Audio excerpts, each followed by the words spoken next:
จากไปเหลือแต่ใจที่ยังสู้ทางมันไกลและกว้างน้ำแต่ใจก็ยังบ่ถอยถึงสิลมบ่รู้กี่เทื่อก็สิลุกอีกเทื่อเด้อค่ำคืนมันเหงาแต่ใจยังฮอดพรุ่งนี้ถึงชีวิตสิลำบากปานใดก็ยังบ่หยุดฝัน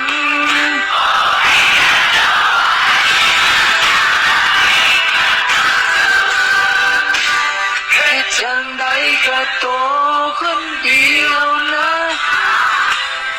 โลกบ่มีใจให้เราก็ต้องพักตัวเองล้มอีกทีเถื่อก็บ่ถอยเด้อหัวใจ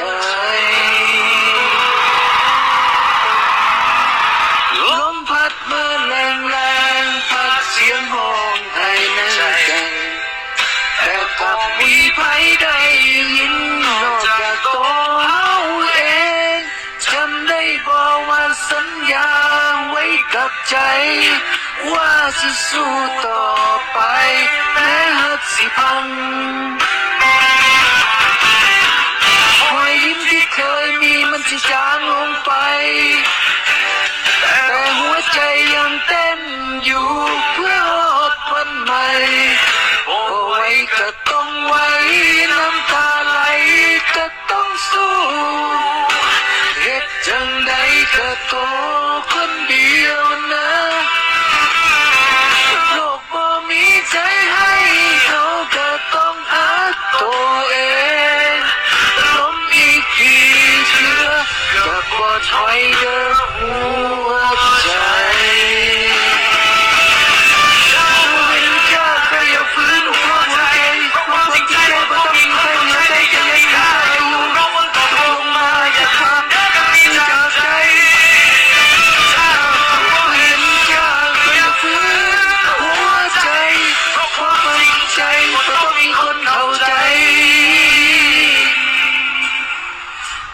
ยังมีค่า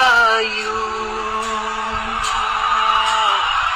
บอกไว้จะต้องไว้น้ำตาไหลก็ต้องสู้เหตุจังใดก็ตัวคนเดียวนะชีวิตบ่แม่นฝันแต่เฮาสิฝันต่อได้